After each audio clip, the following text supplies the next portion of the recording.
Ibinandera noong Lunes, ni Batangas 2nd District Representative Jervel Jenky Luistro, ang dapat umanong pagkaantala sa pamamahagi ng ICT material sa mga paaralan ng Department of Education, DepEd, nang ito ay pinangunahan ni Vice President Sara Duterte.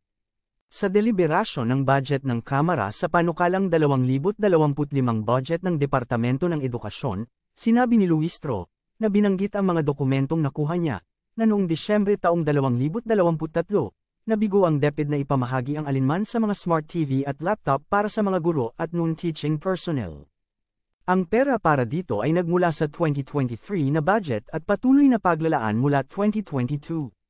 Sinabi ni DepEd Director Ferdinand Pitaga na ang lahat ng mga laptop para sa pagtuturo at non-teaching personnel na pinondohan sa pamamagitan ng patuloy na paglalaan mula 2022 ay naihatid na, kasama ang 71% ng mga smart TV at ELC, na minsang inilarawan ng ahensya bilang rolling libraries with laptops. Samantala, para sa 2023 kasalukuyang paglalaan, isang average lang ng 3% ng mga ELC at smart TV ang naihatid. Kaya, ano ang tungkol sa mabagal na paglulunsad? Ipinaliwanag ni Pitaga na inuuna ng ahensya ang pag-ubos ng pondo mula sa 2022 budget na kalaunan ay damaloy hanggang 2023. Ang DepEd ay may budget na P11.361 bilyon para sa 2023, ngunit sa pagtatapos ng taon, P2.075 bilyon lamang ang naibigay. Paano kasi, nung tinanong ko nga yan, nung nandun kami sa Bacolor din, naalala mo siguro, nangatwiran ba naman yung PAGCOR, na kinukorek niya ako sabi niya, hindi po pwede nung ganun, na masyado pong abrupt po yun sabi niya. Opo. Chairman Tenko.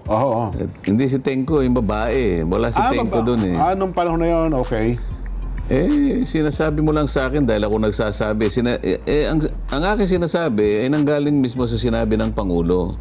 Na effective today, sabi niya, stop na lahat ang operations ng POGO. Pues sasabihin mo ba ako sa Pangulo na abrupt naman ang decision niya?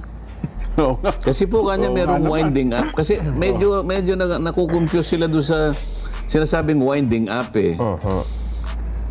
Wala namang problema kung mag-winding up sila hanggang December 31. Okay.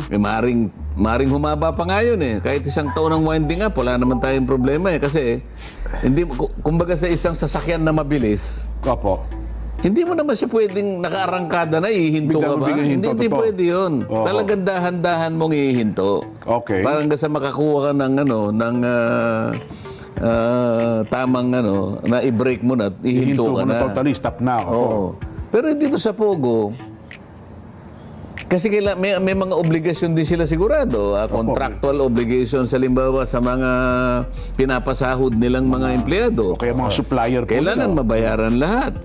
Yung mga suppliers nila na pagkakautang sila, may mga indebtedness sila, babayaran yung mga yon. May mga kontratang active pa, kailangan ituloy yon sang-ayon dun sa itinatadhana ng kontrata. O maaaring mapag-usapan nila, i-arrange nila na hanggang dito na lang tayo. So, lahat ng ito ay tatalakayin doon sa winding up. Okay. Kaya lang, yung sinabi niya na effective today, hinto, dapat naglabas na sila ng mga parang, kumbaga sa DTI, meron silang mga closure order. You are closed. Halimbawa, effective today. Yes. Hindi na sila mag-ooperate. Kasi kapag hindi mo sila kinlose, ay ibang usapan yon. Winding up, magagawa mo na nakasara sila. Pero nagwa-wind up kayo. Ibig sabihin, wala nang bagong ginagawa. Wala nang operation. Kasi sabi niya, hindi na po kami tumatanggap O tama lang yun, hindi na kayo naglilisensya. Tama naman, base sa order. Pero pinagpapatuloy mo pa Dapat itigil mo na rin. Huwag kang magbibigay ng lisensya, huwag kang magbibigay ng permit. Pero sabi mo sa kanila, tumigil na kayo. Ang gagawin niyo mula sa araw na ito, ay yung pagsasara na lang. I-settle nyo na lahat ng obligations ninyo. Kaya siguro akala nung mga 200 na yan, dahil nga sa paliwanag na yun ng POGO, tayo ng PAGCOR. Hanggang December 31 pa pala tayo sila pong may kasalanan yan. Diba? Nako, ngayon nga po kung part pa rin ng investigasyon ng Quadcom itong sitwasyong ito. Di ba kung nananatili pa rin po yung problema ng POGO sa ating bansa At ang sinasabi ngayon, mukhang kung saan-saan na po napupunta yung sinasagawang investigasyon, Kong. Oho. Teka, mabigat yung salita mong yun dyan. Kasi, Kung ayun po. saan na napupunta, di ba? Opo. Pero alam mo, parang tama ka rin eh. Bakit ka mo? Oho. Kasi alam mo, kailangan malaman ng mamamayan dyan. Ito sa atin ay, ang programa natin ay bibigyan natin ng kaukulang paliwanag yung mga bagay na maaaring malabo sa mga kababayan natin. Opo. Makakatulong tayo sa pag-unawa doon sa inakala nilang mabigat na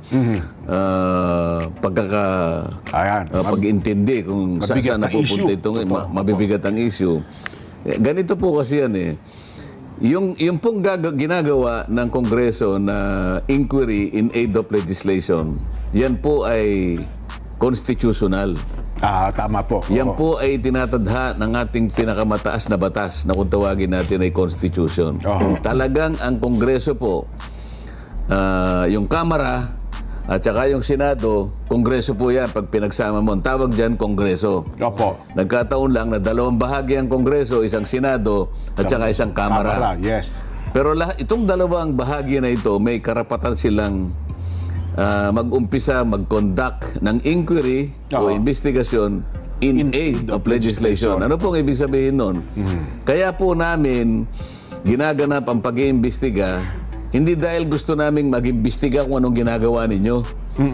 Kung hindi, nag-iimbestiga kami para sa ganon, tulungan nyo kami sa aming iniisip ng mga panukalang batas kasi merong mga bahagi po rito na medyo malabo sa amin. Kaya nagtawag kami ng inquiry para yung pong bahaging medyo malabong ito, mula sa inyo, matulungan nyo kami na ma-bridge natin, magkaroon ng tulay. Ma-perfect namin ang isang pyesa ng panukalang batas. May isa ayos. Sa makatwid, by the nature of the investigation itself, kasi in aid of legislation, merong limitasyon yun, Jen. Yun ang ibig kong, yun ang gusto kong ipaintindi sa atin. May limitasyon pala dapat yan. Oo, ngayon, para lalong higit na maintindihan, Jen, kunwari, ordinary court litigation, Nelson. Opo. Si Nelson ang defense. Opo. Ikaw ang prosecution. Kunwari, isang criminal offense ito. So, si Nelson ang nasa bahagi ng accused. Opo. Ikaw ang private complainant ka. Opo. Sasabihin ng korte, okay, para sa ikalilinaw at ikadadali ng inyong usapin na dalawa, no? Okay. Palaging merong tinatawag na pre-trial order. Sa pagkatwid, sasabihin ng korte, ito yung parametro. 1, 2, 3, 4, 5. Opo. Di sasabihin nga, ilalagay na nga yan sa pamagitan ng isang order, sasabihin ng judge, ito lamang ang issues na pagtatalunan para sa ganun, yung sigalot yung dalawa, mapagpapasyahan ko sa lalong madaling panahon. Tama? Tama po so, yun. lahat ng ipipresenta mo dyan, ikaw mauna Oo. Sang-ayon lang do sa parametro na inilatag do sa pre-trial order. Ikaw din naman, sasagot ka sang-ayon din dun sa nakalagay doon kasi ikaw nagpatali ka na rin doon sa kondisyon na pati yung mga ebidensya mo, pati yung mga witness mo ay dito lamang nakasalig doon sa 5 pinag-uusapan natin. Maliwanag yun. Totoo po. Ngayon, idali natin doon sa Quadcom. Yan, sa investigasyon ng Kamara, ng Kongreso. By nature, kinakailangan meron kang legislative purpose. Yun ang pre-trial. May layunin sa mga tuwid, kailangan malinaw yung legislative purpose. Nagkakaintindihan tayong dalawa. Tama po, malinaw po yun. Kasi hindi na ako magpapatuloy ng pagpapaliwanag kung hindi pa malinaw sa inyo ito. Malinaw sa atin yan po. Ngayon, kung malinaw ito, alam natin ngayon ang pinatutunayan natin. Sa makatwid, pati yung pagtatanong natin, naaayon lamang doon sa limitasyon na inilatag ng ating legislative purpose. Sa makatwid, meron na tayong iniisip na mga batayang batas. Kaya tayo nagsasagawa ng ganitong pag-iimbestiga. Ngayon, kung nauna yung pag-iimbestiga, nahuli yung legislative purpose, kahit anong tanong, itatanong mo Siyempre po, fishing ang tanong nangyayari dyan. Ano? Fishing expedition. Hindi ako nagsabi niyan. Kanina tayo bago magsimula, alam mo, sinasabi nito, higit pa sa sinasabi mo. Kung, sabi niya, sa akin, hindi fishing expedition. trolling in Trolling na pa ng tao. Kasi yung Iba phishing, lalaking bangka yung phishing kasi yung pag ganun-ganun ka lang. Namimingwit lang yun. Di ba may ano tawag doon? Yung, Namimingwit nga po. ito Lambat na malaki yun. Tsaka siguro pangkaraniwan may salakab ka. Opo, yan. Pa isa-isa. Maliliit lang po yun. Pa isa-isa lang yun na salakab, yung trolling Opo. Malaking ano yan. Yung net talagang at saka ngayon may mechanical na yung naggaganong na net makina yun Opo. barko yung naggaganon yun ang trolling expedition. Paano ngayon yan?